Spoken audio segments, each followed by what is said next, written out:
Assalamualaikum warahmatullahi wabarakatuh.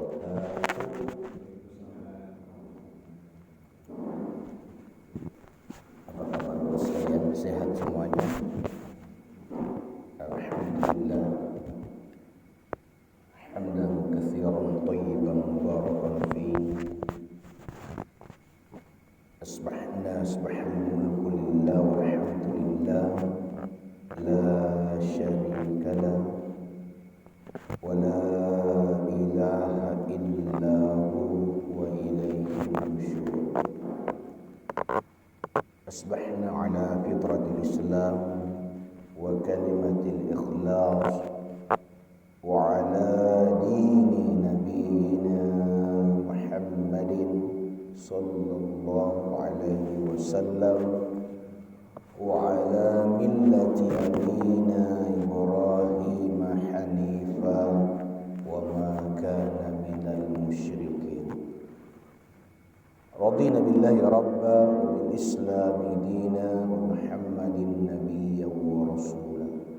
سبحان الله وبحمده عدد خلقه ورضا نفسه وزنة عرشه ومداد كلماته.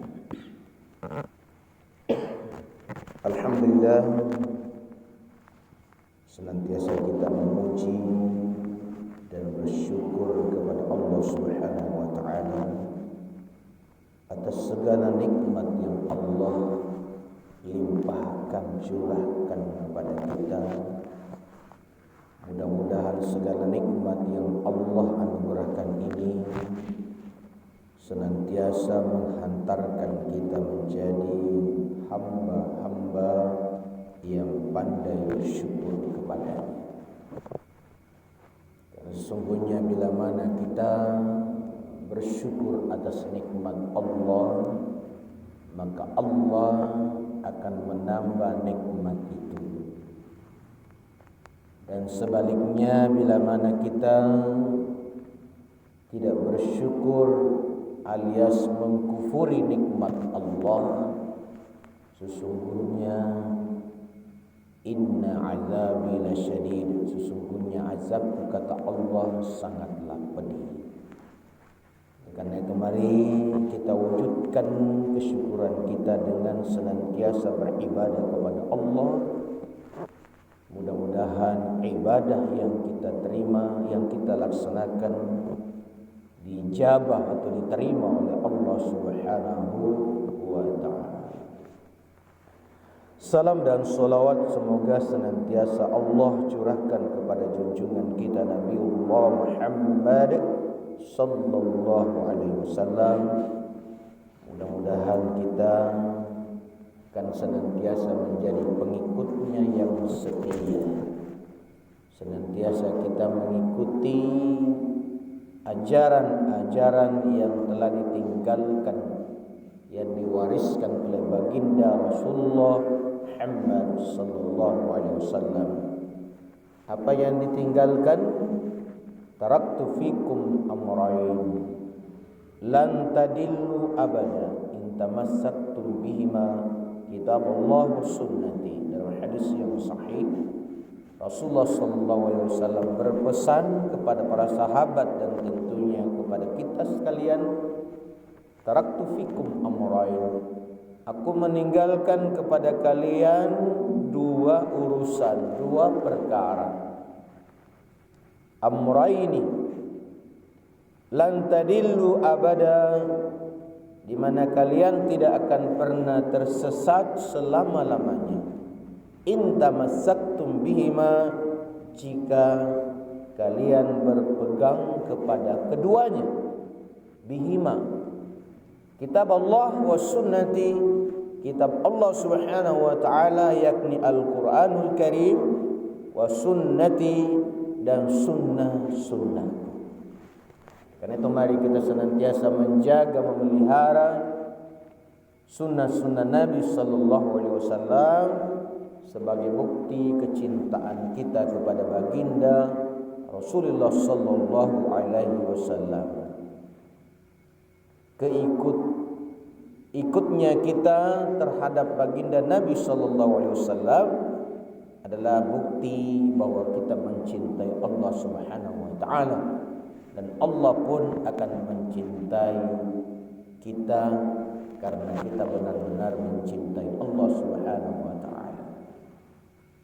Qul in kuntum tuhibbunallah, katakanlah jika kamu sekalian, jika kita semua mengaku mencintai Allah, fattabi'uni.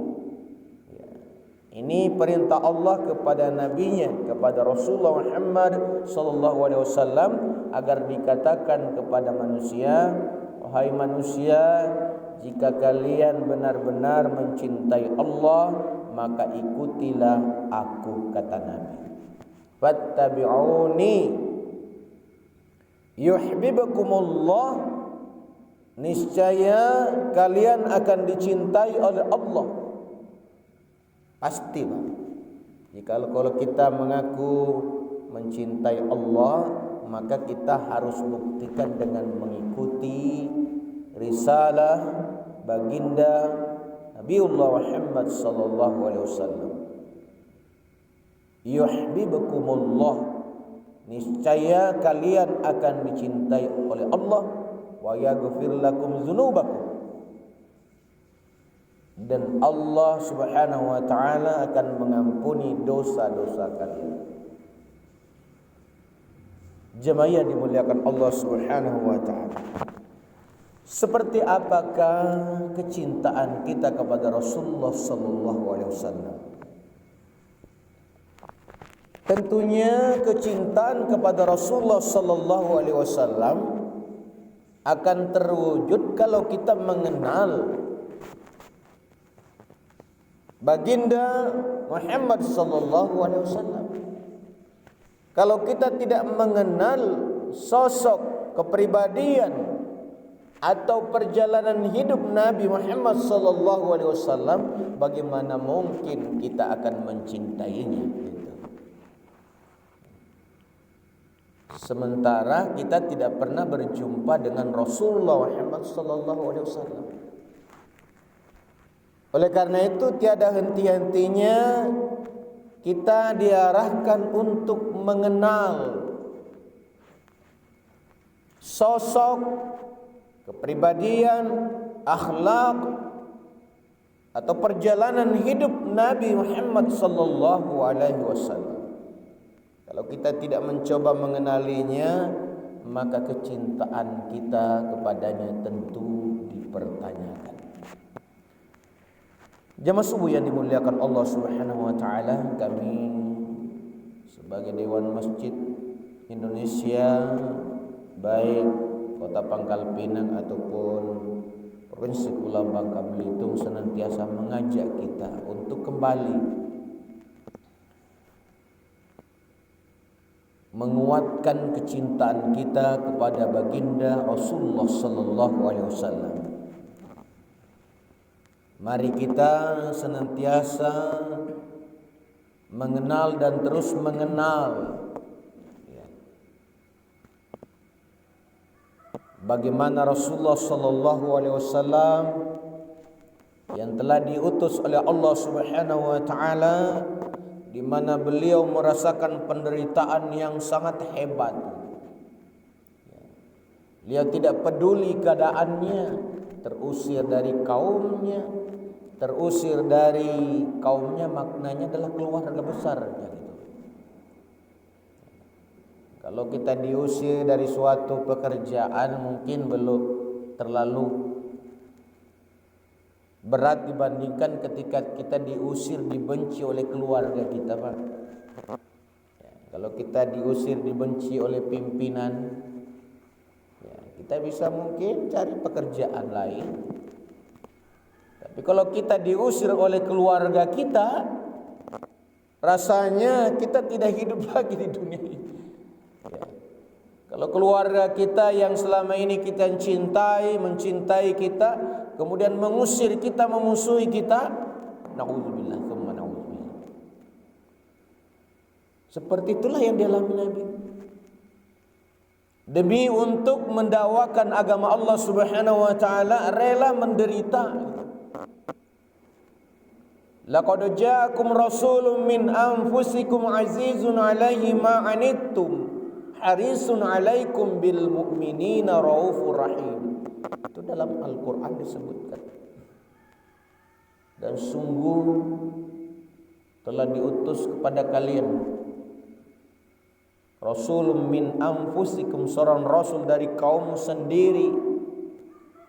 Tentunya ayat ini yang turun di tanah Arab sana, pertama-tama tentunya dimaksudkan adalah bahwa Nabi sallallahu alaihi wasallam diutus untuk kaum keluarga pertamanya, untuk keluarga. Setelah itu untuk masyarakat luas, untuk manusia secara umum. Azizun alaihi ma anittum, sangat luar biasa, sangat menderita beliau. Harisun alaikum bil mu'minina raufur rahim. Beliau merasakan penderitaan yang luar biasa, Pak.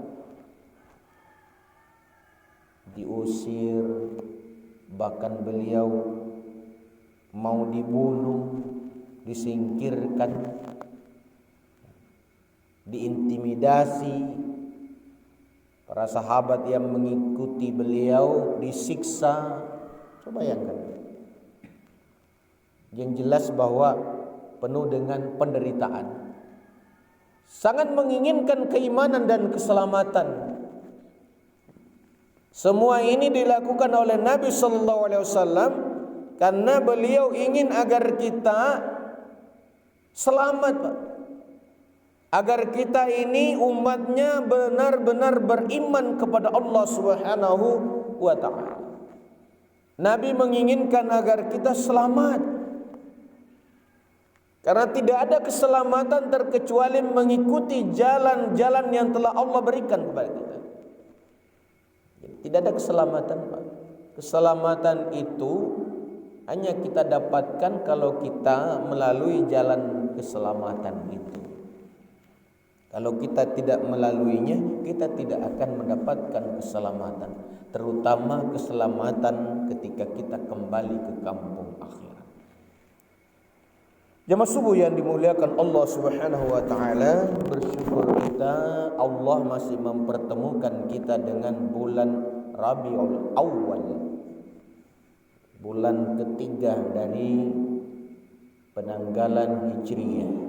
Muharram, Safar, Rabiul Awal. Ada apa dengan Rabiul Awal? Yang jelas kita setiap bulan Rabiul Awal kita memperingati kelahiran Nabi, kan begitu. Kita mengenal dengan maulidan gitu. Artinya peringatan dan perayaan. Peringatan dan perayaan. Sesuatu yang telah kita lakukan selama ini. Pertanyaannya, dengan seringnya kita memperingati, merayakan kelahiran Nabi sallallahu alaihi wasallam, apakah menambah kecintaan kita kepadanya? Apakah menambah kecintaan kita kepada apa yang ditinggalkannya? Tapi ternyata secara umum manusia semakin jauh. Masjid-masjid semakin sepi. Tepat. Katanya kita memperingati, merayakan kelahiran Nabi sallallahu alaihi wasallam. Semakin tahun semakin ramai. Karena kita berpikir hanya merayakan, bukan memperingati. Kalau merayakan tentu didukung oleh fasilitas, didukung oleh biaya. Ketika kita tidak punya biaya, kita tidak merayakan lagi. Padahal esensinya bukan pada perayaan, tapi peringatan, gitu, Pak. Mengingatkan kita tentang perjuangan Nabi Sallallahu Alaihi Wasallam, sehingga perayaan-perayaan yang kita lakukan setiap tahun, sekali setahun, itu tidak menambah keimanan kita, tidak menambah kecintaan kita kepada baginda Nabi sallallahu alaihi wasallam. Bahkan banyak manusia semakin jauh, semakin lupa kepada ajaran Nabi sallallahu alaihi wasallam. Semangat beribadah kita semakin kendor, masjid-masjid semakin megah, belum juga rusak berat udah direnovasi, kan begitu. Kecil diperluas, tapi jamaahnya bukan bertambah banyak, tapi semakin berkurang. Karena kita fokus pada hal-hal yang sifatnya materi. Padahal esensi dengan hadirnya bulan Rabiul Awal ini mengingatkan kita kembali, sehingga kita semakin cinta kepada baginda Nabi sallallahu alaihi wasallam. Jamaah subuh yang dimuliakan Allah Subhanahu wa taala, saya ingin menyampaikan paling tidak ada 3 peristiwa besar yang terjadi pada bulan Rabiul Awal. Sebagaimana dalam satu kitab Sirah Nabawiyah karangan Syekh Safiur Rahman Al-Mubarakfuri, sebuah kitab yang bagus, bahkan termasuk kitab yang terbaik ketika diadakan lomba penulisan kitab-kitab sirah. Kitab ini termasuk adalah merupakan kitab terbaik pertama, Sirah Nabawiyah karangan Syekh Safiur Rahman Al-Mubarakfuri. Di dalam kitab ini disebutkan, setelah kita membaca kitab ini, paling tidak ada 3 peristiwa besar yang berhubungan dengan Nabi sallallahu alaihi wasallam. Kalau berhubungan dengan manusia lain tentu banyak sekali peristiwa yang terjadi. Karena pasti setiap bulan pasti banyak yang terjadi. Bulan depannya, tahun depannya ada lagi yang terjadi. Tapi sekaitan dengan Rasulullah Muhammad sallallahu alaihi wasallam, bulan Rabiul Awal ini merupakan yang pertama bulan kelahiran Nabi sallallahu alaihi wasallam, yang beliau dilahirkan pada tahun gajah. Dikatakan tahun gajah pada saat itu karena tahun Hijriyah belum ada gitu kan. Tahun yang ditandai dengan adanya pasukan bergajah, pasukan Abraha yang datang ingin menghancurkan Ka'bah. Dan ini diabadikan Allah dalam surah Al-Fil. Bismillahirrahmanirrahim. Alam tara kaifa fa'ala rabbuka bi ashabil fil. Alam yaj'al kaidahum fi tadlil wa arsala 'alaihim tayran ababil tarmihim bihijaratin min sijil wa ja'alahum kasfim ma'kul. Allah mengisahkan tentang pasukan bergajah yang datang dari arah Yaman sana, dari selatan, yang dulu dikuasai oleh orang-orang Nasrani, yang merupakan bagian dari pemerintahan dari Ethiopia itu di Afrika di seberang. Datang ingin menghancurkan Ka'bah dengan pasukan yang luar biasa menggunakan gajah. Tapi ingat, Ka'bah itu dihadirkan oleh Allah Subhanahu wa taala untuk manusia. Maka tentu setiap kali manusia ingin menghancurkannya, maka Allah pasti akan menghalangi dengan caranya. Sampai batas nanti ada suatu ketika baru akan hancur. Apa yang terjadi?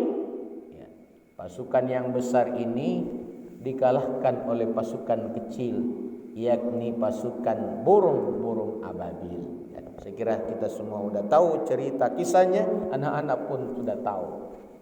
Yang mana ketika dilempar mereka dengan batu-batu kecil, bukan bongkah-bongkah batu, tapi batu-batu yang kecil. Ya, ukurannya tentu kecil, mungkin kayak biji-bijian saja. Ketika dilemparkan kepada mereka, maka tubuh mereka jadi lemas, jadi hancur bagaikan daun-daun yang dimakan ulat. Tentu kita biasa melihat daun-daun yang dimakan ulat gitu, Pak. Ya. Seperti itulah gambaran Allah Subhanahu wa taala akan menghancurkan orang-orang yang senantiasa menantang Allah Subhanahu wa taala. Beliau dilahirkan. Dalam sirah Nabawiyah disebutkan ketika Nabi sallallahu alaihi wasallam lahir, ibunya yang bernama Siti Aminah berkata, ketika aku melahirkan bayiku, aku melihat dari kemaluanku keluar suatu sinar cahaya yang menerangi istana Kisra. Bayangkan. Ketika Nabi sallallahu alaihi wasallam dilahirkan oleh ibunya, sang ibu melihat ada cahaya, ada sinar yang keluar dari kemaluannya, kemudian cahaya itu menyinari istana Kisra yang ada di utara sana, Pak. Di Persia. Dekat-dekat Irak sekarang. Iran, Irak. Menyinari, Pak. Bahkan dengan kuasa Allah Subhanahu wa taala ketika Nabi sallallahu alaihi wasallam dilahirkan, maka ada api unggun lah kita istilahkan sekarang, yang selama ini yang disembah oleh kaum Majusi beribu tahun telah hidup tidak pernah padam, tiba-tiba padam. Bayangkan. Ini perlu kita ketahui. Tiang-tiang atau pilar-pilar istana Kisra roboh. Bahkan ada tempat peribadatan saudara kita kaum Nasara amblas masuk ke dalam tanah. Anak bayi yang tentu sangat ditunggu-tunggu. Ditunggu oleh ibunya karena ibunya mengandung seorang anak di mana suaminya telah meninggal dunia.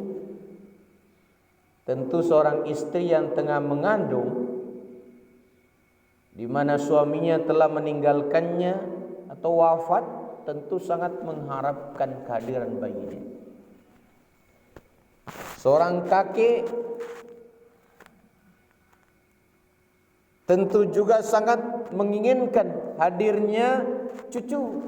Kan begitu, Pak. Demikian pula paman-paman sampai Abu Lahab sangat gembira sekali dengan kelahiran ponakan. Meskipun nantinya memusuhi, tapi ketika beliau lahir mereka sangat sayang. Dan diberi nama di dekat Ka'bah dengan nama yang tidak pernah ada nama sebelumnya, yaitu Muhammad, yang terpuji. Dengan Nabi Muhammad, nama Muhammad itu menunjukkan bahwa manusia ini adalah manusia yang terpuji, yang tidak ada samanya dengan nama-nama sebelumnya. Nabi Muhammad itu diberikan oleh kakeknya Abdul Muthalib ini, tidak ada samanya, Pak. Tidak ada nama sebelumnya yang sama. Bayangkan. Maka kita pun sebenarnya ketika kita punya anak, berilah nama yang baik. Karena nama itu merupakan doa gitu, Pak. Jangan asal-asalan kita beri nama. Kita nonton TV pemain sinetron, kita beri nama anak kita sesuai dengan itu. Kita nonton orang main bola, kita beri nama anak kita sama dengan pemain bola supaya hebat seperti itu. Kan begitu. Ya. Nama adalah doa gitu. Seorang nabi yang ditunggu-tunggu. Bahkan kehadiran nabi ini sudah diharapkan oleh dua nabi yang besar, Pak. Jadi ratusan tahun atau bahkan ribuan tahun sebelum Nabi Muhammad SAW dilahirkan, itu sudah diharapkan, sangat diharapkan oleh Nabi Ibrahim alaihissalam. Dan ini bukan cerita para ulama, ini bukan hadis, tapi ini adalah ayat.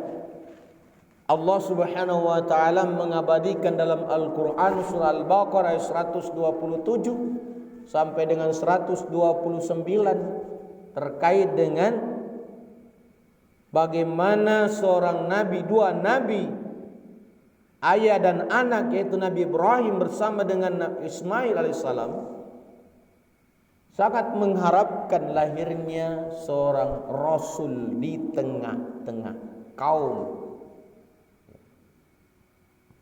Yakni di dalam ayat 127 dimulai wa iz yarfa'u Ibrahim al-qawa'ida minal baiti wa Ismail. Dan ketika Nabi Ibrahim bersama dengan Ismail putranya meninggikan kembali Ka'bah, gitu. Bukan membangun, mengadakan, tidak, tapi meninggikan. Wa iz yarfa', meninggikan kembali karena Ka'bah itu sudah ada, hanya saja selama ini tertimbun oleh tanah. Jadi sebelum Nabi Ibrahim ada di situ, berpuluh tahun, mungkin beratus tahun, Ka'bah itu telah tertimbun karena dulu di zaman Nabi Nuh alaihissalam pernah terjadi banjir besar, tenggelam. Jangankan lembah, bukit-bukit pun tenggelam. Dan tentunya kalau tanah-tanah tenggelam, bukit tenggelam, ya tentu akan banyak sekali endapan-endapan gitu. Menimbunlah lembah itu.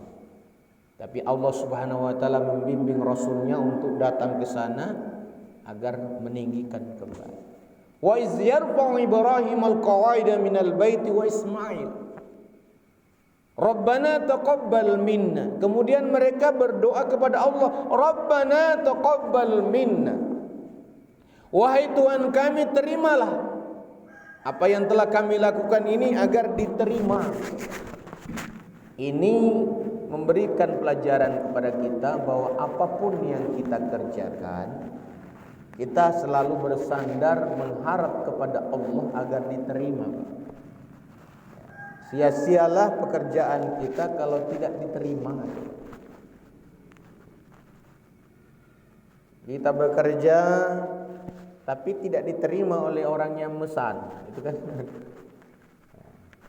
sia-sia itu, Pak. Kita diberi amanah untuk membangun masjid dengan bentuk, dengan stek di mana gitu. Tapi setelah kita kerjakan dengan modal kita, tiba-tiba ketika kita serahkan tidak diterima orang yang memesan karena mungkin salah gitu. Ya, tidak sesuai dengan yang dipesan. Gimana? Pasti rugi. Maka kita selalu berdoa, Rabbana taqabbal minna salatana wa siyamana wa qiyamana wa ruku'ana wa sujudan, dan seterusnya. Kita selalu berharap agar apa yang kita kerjakan diterima. Di ayat ini juga memberikan contoh kepada kita bahwa setiap perbuatan yang kita kerjakan itu, kalau kita yakin itu kebaikan, kita berharap agar diterima oleh Allah. Innaka antas samiul alim, sesungguhnya engkau maha mendengar lagi maha mengetahui. Allah maha mendengar, Allah maha tahu.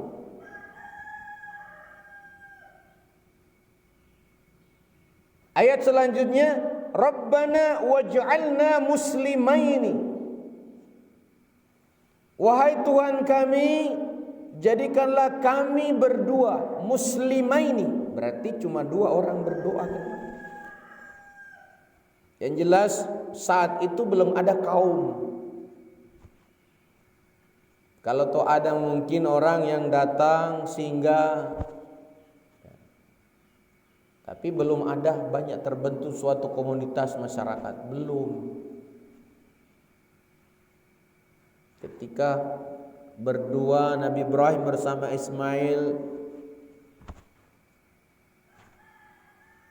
telah meninggikan kembali Ka'bah tadi, beliau mohon agar diterima sebagai amalan baik, kemudian memohon agar mereka berdua senantiasa dijadikan sebagai orang yang benar-benar tunduk patuh kepada Allah.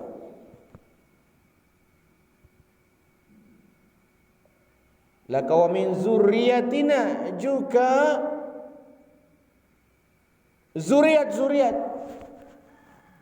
Jadi Nabi berharap agar mereka berdua, Nabi Ibrahim bersama Nabi Ismail, dijadikan sebagai orang yang tunduk patuh kepada Allah, juga turunan-turunannya. Wa arina manasikana, dan ajarkan kepada kami, beri pengajaran kepada kami manasik, tata cara mengerjakan haji. Jadi ada istilah manasik yang orang ketika mau haji itu adalah tata cara melaksanakan haji. Gimana ihram, bagaimana bertawaf, kan? Bagaimana wukufnya, bagaimana sa'inya, bagaimana tahallulnya, kan begitu gitu. Nabi memohon diajarkan. Wa tub 'alaina innaka antat tawwabur rahim, dan terima pertaubatan kami. Padahal kalau kita pikir mereka belum melakukan kesalahan-kesalahan yang fatal, tapi mereka sudah memohon kepada Allah agar diterima pertaubatan. Wa tub 'alaina, terima pertaubatan kami. Ini menunjukkan bahwa doa ini bukan hanya sekedar untuk mereka berdua, tapi umat-umat setelah itu. Kemudian yang ayat 129, Rabbana wab'ats fihim rasulan minhum yatslu 'alaihim ayatika wa yu'allimuhumul kitaba wal hikmah wa yuzakkihim innaka antal azizul hakim. Dan dua nabi yang besar ini memohon kepada Allah agar nantinya di tengah kaum ini diutus seorang rasul. Para ulama menjelaskan bahwa yang dimaksudkan tadi adalah Nabi Muhammad sallallahu alaihi wasallam. Jadi kehadiran beliau sudah diharapkan jauh-jauh sebelumnya. Sementara kita, adakah kita berharap? Tentu kita tidak berharap lagi Nabi itu hadir di tengah-tengah kita, tapi kita berharap kita nanti berada di tengah-tengah perhimpunan di mana ada Nabi di dalamnya. Itu Pak. Kita tidak berharap lagi hadirnya seorang Rasul, tapi kita berharap kita bisa hadir di tengah-tengah kaum perkumpulan di mana ada Nabi Sallallahu Alaihi Wasallam berada. Itu. Kita tetap menjadi pengikutnya. Kita ingin agar ketika meninggalkan dunia ini kita tergolong orang yang dipilih oleh Allah. Ingat Pak, ketika kita mati ada golongan yang dipilih itu Pak. Ada golongan yang diajak, dipilih. Ya ayyatuhan nafsul mutmainnah, wahai jiwa yang tenang, irji'i ila rabbiki, kembalilah kepada Tuhanmu. Tuh, siapa yang ngomong begitu? Allah Subhanahu wa taala. dalam surah Al-Fajr ayat 27 sampai 30. 4 ayat terakhir. Irji'i ila rabbiki radiyatan mardiyah. Kembalilah kepada Tuhanmu dalam keadaan ridho dan diridhoi. Rela, dan Allah pun rela. Jadi jangan sampai kita kembali kepada Allah dalam keadaan belum ridho, Pak. Di mana kita meraih keridhaan itu? Di mana kita harus ridhonya? Di dunia ini, Pak. Raditu billahi rabba wa bil islami dina wa bi Muhammadin nabiyya wa rasula. Kita senantiasa mengatakan, mengikrarkan raditu billahi rabba. Aku ridho Allah Tuhanku, kan begitu. Wa bil islami dina. Dan Islam adalah agamaku. Kita harus ridho, Pak. Islam sudah kita merasa sebagai Islam, tapi kok kita jauh dari ajaran Islam? Kita merasa ridho Allah Tuhan kita, tapi menyembah kepada Allah jauh, lupa kita kepada Allah. Begitu seringnya kita meninggalkan sholat, tuh. Begitu seringnya kita meninggalkan kewajiban-kewajiban kita. Padahal dia mengaku ridho Allah sebagai Tuhannya. Lalu gimana Allah bisa ridho kepada kita kalau di dunia kita tidak ridho? Wa bi Muhammadin nabiyya wa rasulah. Kita pun ridho Nabi Muhammad sebagai nabi dan rasul yang kita ikuti, tapi kebanyakan kita mengikuti selain Nabi sallallahu alaihi wasallam. Kita mengikuti kebanyakan orang, ikut-ikutan, bukan Nabi sallallahu alaihi wasallam yang kita ikuti. Bahkan yang kita ikuti dan taati adalah orang-orang kufur, orang-orang munafik yang kita ikuti. Nauzubillah tsumma naudzubillah. Pada Allah Subhanahu wa taala juga sudah menegaskan dalam Al-Qur'an, wala tuti'il kafirin wal munafiqin, dan jangan kalian mentaati, mengikuti orang-orang kafir dan orang-orang munafik. Jangan, kata Allah, jangan. Apalagi memilih orang-orang kafir, mengikuti, memilih, mentaati. Allah larang, wala tuti'il kafirin wal munafiqin wada'azahum wa tawakkal 'ala Allah wa kafa billahi wakila. Ingat, yang harus kita ikuti adalah Allah dan Rasulnya dan para pewarisnya, yakni para ulama yang harus kita ikuti. Karena Allah sudah jelas dalam surah Al-Baqarah juga. Setelah surah ayat kursi jelas. Allahu waliyul ladzina amanu yukhrijuhum minaz zulumati ilan nur. Allah adalah pelindung, penolong bagi orang-orang yang beriman, mengeluarkan mereka dari kegelapan menuju cahaya yang terang benderang. Beda dengan orang kafir. Walladzina kafaru awliya'uhumut taghut. Orang-orang kufur memimpin kita kepada tagutnya, sembahan-sembahannya. Yang jelas bukan Allah yang disembah, orang-orang kafir. Tagut selain Allah. Walilladzina kafaru awliya'uhumut taghut yukhrijunahum minan nuri ila zulumat. Orang-orang kafir yang kita ikuti, yang kita taati, yang kita pilih akan mengarahkan kita kepada tagut, sembahan-sembahan selain daripada Allah. Ini Al-Quran yang ngomong.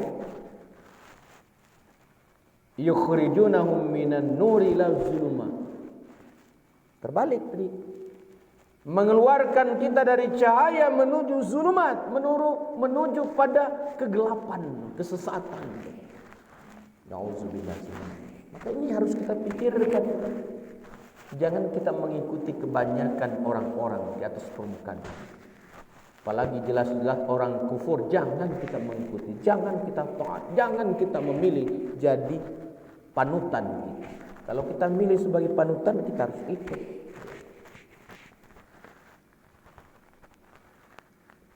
Jemaah yang dimuliakan Allah Subhanahu wa taala, itu Nabi sangat ditunggu-tunggu kehadirannya. Bahkan diharapkan, sangat diharapkan oleh Nabi yang telah ada sebelum Rasul yang telah hadir di atas permukaan bumi ini lebih dahulu mengharap kehadiran Nabi Muhammad SAW. Kita tentunya tidak berharap lagi Nabi hadir di tengah-tengah kita, tapi kita berharap kita bisa hadir nanti di tengah-tengah perkumpulan di mana ada Nabi di dalam. Maka tidakkah kita menyadarkan diri kita bagaimana Allah memilah kita? Irji' ila rabbika radiyatan mardiyah fadkhuli fi ibadi, fadkhuli fi ibadi. Maka masuklah kalian ke dalam golongan hambaku. Bayangkan Pak, ini ketika kita meninggalkan dunia ini kan berjalan menuju kampung akhirat, menuju suatu tempat nanti ketika kita dibangkitkan. Pasti kita akan dibangkitkan, di padang mahsyar kita akan dihimpun. Lalu ketika kita dihimpun, semua dihimpun. Ada orang dipilah tuh Pak. Ada orang yang diarahkan, di sini kamu. Kalian masuk ke dalam golongan hamba-hambaku. Fadkhuli fi ibadi. Maka masuklah kalian ke dalam golongan hambaku. Siapa? Yang jiwanya tenang Pak. Tidak semua orang jiwanya tenang. Pertanyaan, apakah kita tergolong jiwanya tenang? Orang yang jiwanya tenang itu adalah orang yang senantiasa nyambung kepada Allah, orang yang senantiasa ingat kepada Allah, zikir kepada Allah. Ala bi dzikrillah tatma'innul qulub. Ingatlah, sesungguhnya dengan mengingat Allah Subhanahu wa taala, zikir kepada Allah, beribadah kepada Allah, sambung kepada Allah, hubungan kita dengan Allah tersambung, tatma'innul qulub, maka hati kita menjadi tenang. Kan begitu. Jadi orang-orang inilah nanti yang akan dipilih. Fadkhuli fi ibadi wadkhuli jannati. Kemudian ketika pengadilan telah digelar, kita udah dipilih, insyaallah masuk dalam barisan Rasulullah Muhammad SAW, tentu mereka didahulukan masuk. Karena ada golongan yang masuk tanpa hisab. Ada golongan yang terdahulu, Pak. Ada yang belakangan, ada yang pertengahan. Baca surat apa? Al-Waqiah. Ashabul Maimanah, Ashabul Mash'amah. Ada golongan kanan, ada golongan kiri. As-sabiqun as-sabiqun, ada juga yang terdahulu. Ada golongan kanan, ada golongan kiri, ada juga yang didahulukan. Golongan kanan insyaallah masuk surga. Masuk pun ada yang dulu masuk, ada belakangan. Ada golongan kiri masuk dalam neraka. Ada yang lama sekali, ada yang kekal. Kan begitu. 3 golongan. Kita maunya di golongan mana? Mau golongan kiri, golongan kanan, atau yang terdahulu? Kita kepingin yang terdahulu. Ngapain lama-lama ngantri? Kita kepingin cepat. Kalau perlu tidak usah diproses lagi.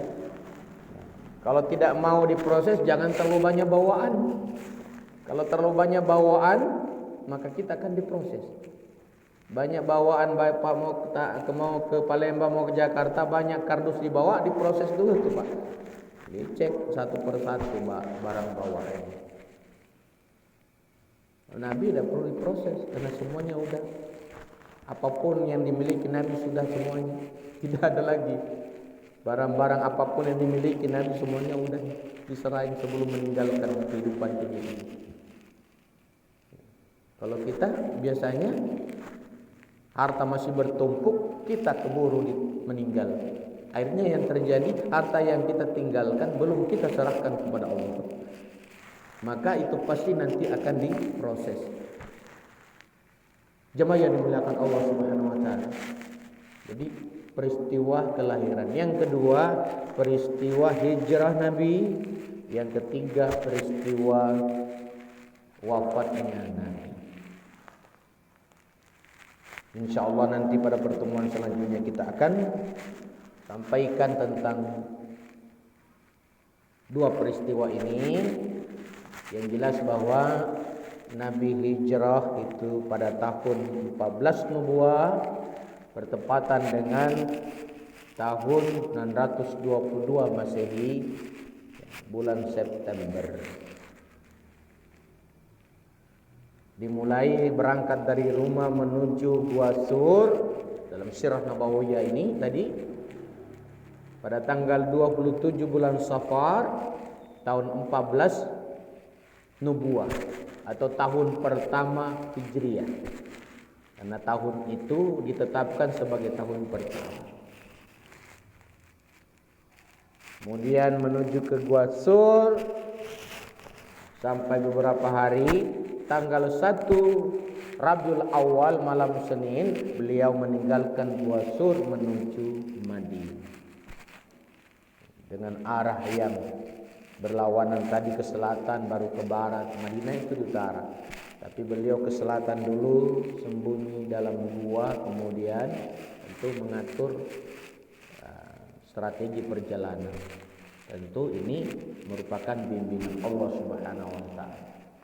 Lakukan perjalanan tepatnya pada tanggal 16 September tadi beliau berjalan 1 Rabiul Awal 14 tahun ke-14 Nubuwah atau tahun pertama Hijriah, kemudian menuju arah Madinah melalui jalan barat dekat Laut Merah, terus sampai di Kuba pada tanggal 8 Rabiul Awal malam Senin juga sampai di sana. Beliau menginap beberapa hari di situ sampai dengan sahabatnya Abu Bakar As-Siddiq dan penunjuk jalan. Beliau berada di situ membangun Masjid Kuba. Kemudian setelah menginap sampai 4 hari di situ, beliau sampai dengan malam Jumat 12 Rabiul Awal. Kemudian setelah sholat pada siang hari Jumat itu beliau meninggalkan Kuba menuju Madinah.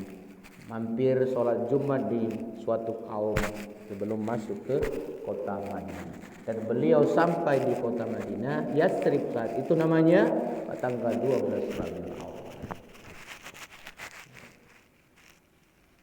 Ini yang perlu kita pahami bagaimana Nabi kita. Nah, disitulah mulai Nabi membangun Masjid Nabawi dan seterusnya berkembanglah Islam itu. Sampai Nabi diwafatkan pun pada bulan Rabiul Awal. Setelah Nabi meninggalkan kita, ayo mari kita memegang teguh apa yang menjadi pusaka, yang menjadi warisan kepada kita. Taraktu fikum amrayn lan tadillu abada in tamassaktum bihima kitaballah wa sunnati. Aku tinggalkan kepada kalian dua perkara, dua urusan di mana kalian tidak akan pernah tersesat selama-lamanya. Jika kalian berpegang teguh kepada keduanya, yakni Al-Quran dan Sunnah. Mari kita berpegang kepada Al-Quran. Mari kita berpegang kepada sunnah-sunnah Nabi Sallallahu Alaihi Wasallam. Kalau toh kita memperingati Maulid itu, tentunya supaya kita lebih ingat, jangan hanya sekedar peringatan, tapi nuansanya lebih perayaan makan-makan saja, tapi bukan Nabi yang kita ingat. Tapi mari kita ketika memperingatinya, memperingati benar-benar mengingatkan kita bagaimana Nabi diutus oleh Allah, dihadirkan di atas permukaan bumi ini, lalu diutus oleh Allah untuk manusia termasuk kita. Karena sekiranya Nabi tidak diutus, tentu tidak pernah ada masjid kita. Seandainya Nabi tidak pernah diutus kepada kita, kepada manusia, tentu kita samalah binatang di atas permukaan bumi. Tidak ada keteraturan kita. Saling makan memakan kita seperti binatang. Maka jadilah kita manusia-manusia yang tidak beragama. Kita bersyukur dengan Nabi dihadirkan, diutus oleh Allah. Kita sampai hari ini memiliki pegangan, memiliki pedoman Al-Quran, sehingga ada keteraturan dalam hidup kita. Mudah-mudahan bulan ini hadir kepada kita menambah tadi ketaatan kita beribadah, kecintaan kita kepada Allah, dan kecintaan kita kepada Rasulullah Muhammad sallallahu alaihi wasallam. Saya kira demikian, mohon maaf kalau ada hal yang kurang. Yang benar tentunya berasal atau sumbernya dari Allah Subhanahu wa taala melalui Rasulnya, dan yang keliru, yang salah sumbernya dari pribadi saya yang sangat sedikit memahami agama ini. Mudah-mudahan ini menjadi asbab bagi kita. Allah senantiasa membimbing kita, Allah senantiasa merahmati kita, Allah senantiasa ridho terhadap apa yang kita kerjakan. Dan mudah-mudahan sebelum kita meninggalkan majlis ini, Allah telah membebaskan kita, Allah telah mengampuni dosa-dosa kita. Nastaghfirullahal azim, nastaghfirullah, innallaha ghafurur rahim. Subhanakallahumma hamdika asyhadu an la ilaha illa anta astaghfiruka wa atubu ilaik. Sallallahu ala sayyidina Muhammad wa ala alihi wa barik wasallam. Walhamdulillahi rabbil alamin. Assalamualaikum warahmatullahi wabarakatuh.